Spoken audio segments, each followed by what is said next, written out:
أتعلمون ما الخطأ الذي نقع فيه دائما؟ هو أننا نعتقد أن الحياة ثابتة، وإذا اتخذنا في طريقنا رصيفا معينا يجب أن نعبره حتى النهاية. ولكن القدر خياله أوسع منا بكثير، ففي اللحظة التي نعتقد فيها بأننا في وضع لا مخرج منه، وعندما نصل إلى القمة النهائية لليأس، يتغير كل شيء في سرعة الريح، وينقلب كل شيء، وبين اللحظة والأخرى نجد أنفسنا نعيش حياة جديدة.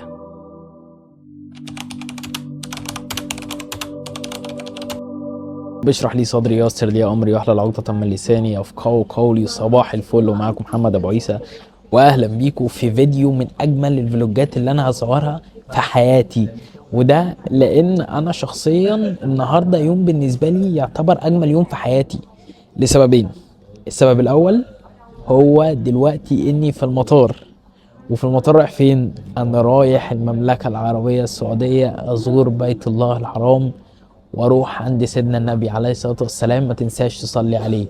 وتاني سبب هو اني اشوف اهلي. انا بقالي اكتر من 2.5 سنين ما شفتش اهلي، واقسم بالله الرحلة دي ما كانت متدبر لها اطلاقا. هو في يوم وليلة هوبا طخ انا مسافر.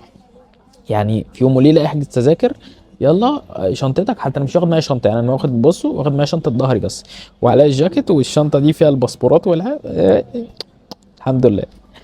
فالنهارده يوم شيق، وهتبقى رحله طويله لان انا لسه هسافر على المجر، هنزل ترانزيت المجر، وبعد كده من المجر للسعوديه اساسا 5 ساعات ونص، ولسه هقعد في المطار شويه حلوين. فهنقعدوا بقى نتكلموا واحكي لكم اللي حصل الفتره الاخيره.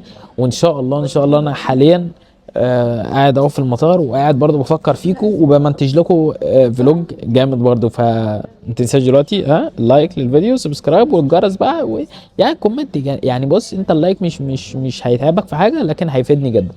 فما تنساش اللايك اللذيذ بتاعك. فانا دلوقتي باذن الله متوكل على الله، ومستني الطياره بتاعتي قدامها حوالي ساعه. هروح المجر، ومن هنا للمجر مش كتير، حوالي ساعه ونص بالطياره.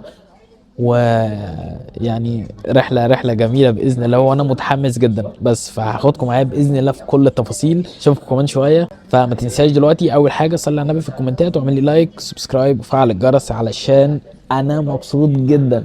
اصحابي، انا اهو الدنيا بتمطر، والبس البتاع ده، واتمنى المايك يكون شغال حلو فيه. هي الطياره مسافرين من زمان، ما سافرتش من زمان. الطيارة بدأت تتحرك، جو وحش وغيوم وشتا وهوا وبتاع، وربنا يستر. انا المفروض الكرسي ورا جنب الناس اللي ورا دي على الطرف خالص، ولكن لقيت الكرسي ده مفيهوش حد، رحت جاي ايه في الاستخبص كده، فاهم؟ الطيارة تتحرك دلوقتي. بسم الله، توكلنا على الله، ولا حول ولا قوة الا بالله. توكلنا على الله. طير يا وحش. ايوه كده، ايوه كده، العب، خلي الهوا يلعب معانا.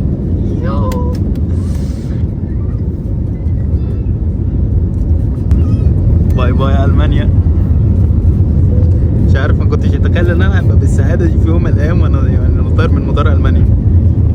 شايفين البيوت تحت دي كلها، البيوت المزارع بقى وبتاع، والطياره عماله تلعب، والهوا ايه. الله اكبر، استر يا رب. في عواصف النهارده، ان شاء الله نوصل على خير. الطياره بتلعب لعب. انا الحقيقه مش عارف ايه السعاده اللي انا فيها دي، والطياره عماله تلعب بالطريقه دي، والله العظيم ولا عارف. تحس قلبي بيتسحب كده. بص الدنيا عامله ازاي، بقت بيضه خالص. بس عارف انت اللي هو يعني الواحد بيسترجع الذكريات بتاعت زمان، اللي هو بتاعت ايام ما كنت مسافر وبتاع، كنت لابس برضو قميص كده وفاهم. بس نشوفكم شويه. يعني الواحد ما بيقعدش القعده دي في بيتهم، قاعده في الطياره.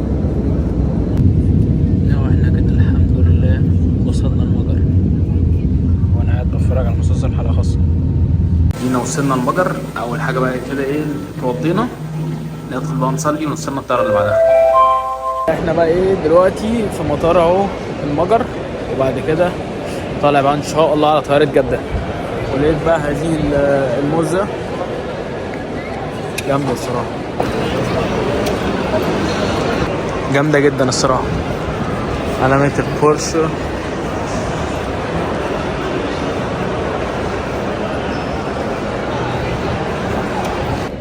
يا جدعان انا دلوقتي بقى ان شاء الله رايح البس الاحرام واحرم واوريكم كمان شويه.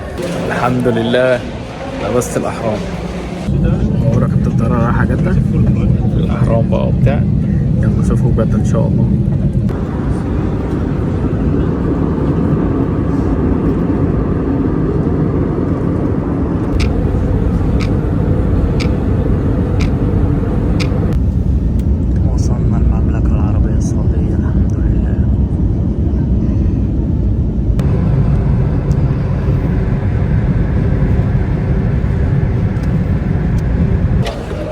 على قد ما انا كنت منبهر باوروبا زمان، دلوقتي مفيش حاجه بتبهرني قد المنظر اللي انا فيه دلوقتي ده.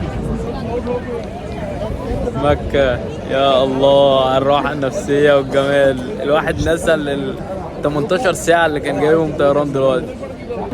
بالرغم من اني شكلي مبهدل وشعري منحكش وبتاع، لكن في راحه وريحه كده يا الله على الجمال. انا لسه ما شفتش الكعبه، انا مش متخيل اعمل ايه لما اشوف الكعبه، ولكن انا يعني ايه ده الريحه دي يا الله. اللهم وفق جميع دعوات الخادمين يا رب العالمين.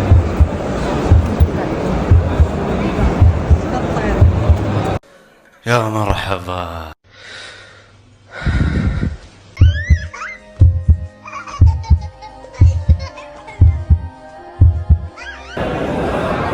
العمرة قربت تخلص، قربت اخلص ان شاء الله.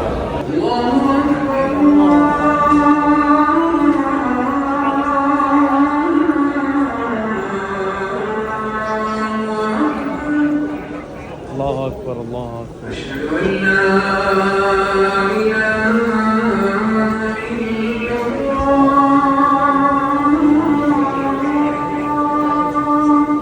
أشهد أن لا إله إلا الله. أشهد أن لا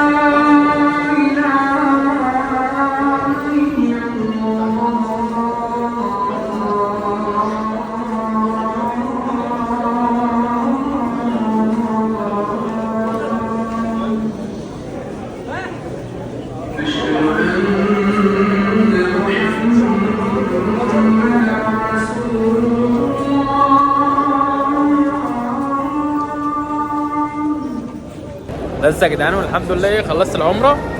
ونحب نشكر اخونا بلال اللي ساعدنا النهارده في العمره وعمل معايا العمره، ورحنا اكلنا وعملنا كل حاجه مع بعض، وكان يوم جامد الصراحه. بس فان شاء الله كده ربنا يتقبل مننا. وصلينا دلوقتي الفجر مع بعض، والواحد كان بقاله كتير قوي يعني كتير سنين حرفيا ما صلاش فجر كده ورا شيخ وبتاع. الموضوع يعني الواحد ايه الدموع بدأت تنزل. بس ففي نهاية الفيديو سبحانك اللهم وبحمدك لا اله الا انت استغفرك واتوب اليك. انا معكم محمد ابو عيسى وام ايه.